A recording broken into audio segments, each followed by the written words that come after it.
Hi, welcome back to Finally Revealed. In this episode, I want to talk about finding your voice. I recently moved on to Parlor, and that is what my handle is Michelle's Voice. And I think it's really pertinent to the times that we're in today. We have people paying more attention to local government and different rules that are being offered. And I want to talk to you a little bit about once you find your voice, which I refer to as you have a point of view and you're interested in participating and you want to tell someone about what you're feeling and how their decisions are impacting you. And many people now are participating in local government like never before. I went to a meeting, not my first, but I went to a meeting this morning of our local Board of County Commissioners. I attended one early on in this pandemic situation when they were talking about or adopting a mask order that our governor had issued. Today was a hearing about, or a public comment period in a meeting about maybe tacking on a fine. And I'll do some other videos, I'll put the links below on what we talked about on those, but I was particularly impressed with the variety of people who showed up and who were ready to express themselves and to share their voice. And it was really exciting to me. I mean, living in America, we have a Constitution, we have the Declaration of Independence, we have something tangible, and so people have the ability to participate and make comments, and I think it's great. A couple of things to keep in mind if you want to participate in one of these meetings or hearings in your area. The first thing is anytime you have a point of view or you want to express yourself, what is your motivation? Are you trying to add to the discussion? Are you trying to make an impact and sway a party one way or the other? Be aware of what the purpose of your particular offering is. Practice a couple of times before you go, especially if you don't have a YouTube channel or you don't regularly talk to groups of people. If you have any type of stage fright, you're going to be in front of other people, you're likely going to be up at a podium with a microphone in your face, there may be press there, it will be recorded, it might be live streamed. If any of that is going to upset you, then you want, or make you nervous, you want to be sure about what it is that you're going to say, because then, and I tell this to people I help in the courtroom, because if you are sure about what you are going to say, you can't get rattled by the surroundings. It's always great if you can go to a place where you're going to be talking and go there in advance, but sometimes that's not possible, you're busy. So if you can be aware of what you want to say, have a note card, a piece of paper, they'll let you bring in anything.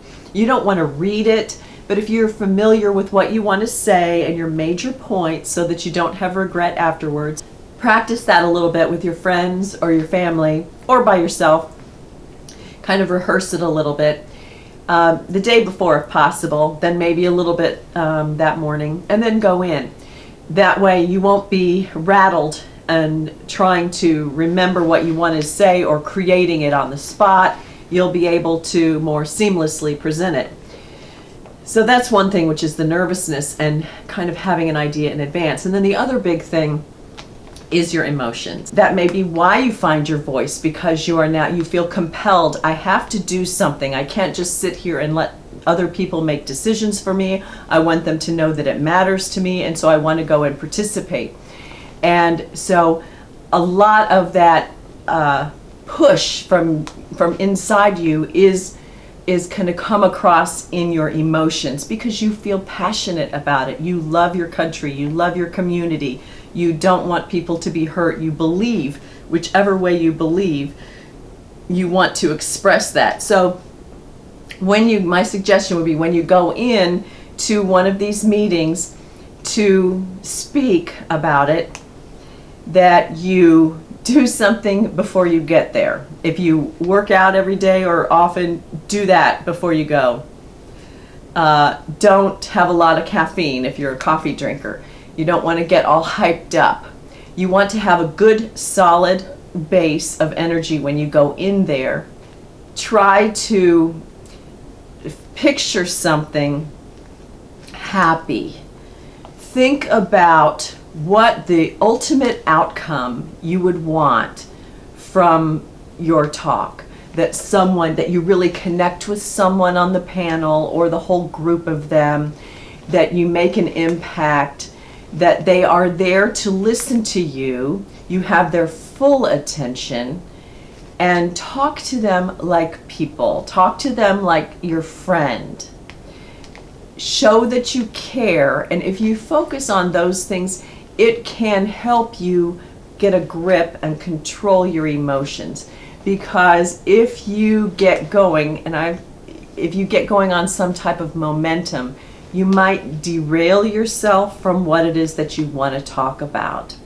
And so if you focus on the purpose that you're there for, who you're trying to connect with, and what that you want to get across, the point that you have, and try not to be all over the place.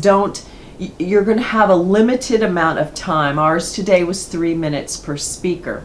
If you have a longer period that you can have some other people contribute, so that if you really need 5 minutes, talk with some other people, ask them to give you a minute off of their time, and tell them when you go in that you want to have some additional time. When I left the room today, a couple of people said, I would have given you my time. I had a couple of other topics I could have talked about. I was happy with the way it went and got across what I wanted to speak about, but those are different options for you. And pat yourself on the back. If this is the first time you've ever done this, or you're thinking about it, don't be afraid. The open meetings that we have in the United States are for that purpose. And oftentimes the bodies that are there, the city councils or the county commissioner, whoever it is, they have these public forum parts, and oftentimes in their everyday business, nobody comes. So obviously what's going on now in our country, there's a lot going on, and people have an opinion, and they have strong feelings. So there are bigger crowds at these meetings, and you want to communicate clearly, respectfully, have an up tempo to your energy, and express yourself. Congratulations for finding your voice.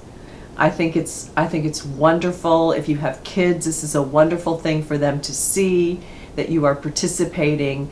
And there are people, like I say, there are people that you are influencing that you don't even realize. So if this was helpful, give me a thumbs up. Share it with someone it might benefit. Comments and questions are always welcome. Subscribe to see the other videos, and come back and see me next time. And if you do this, let me know how it goes, okay? Thanks for watching.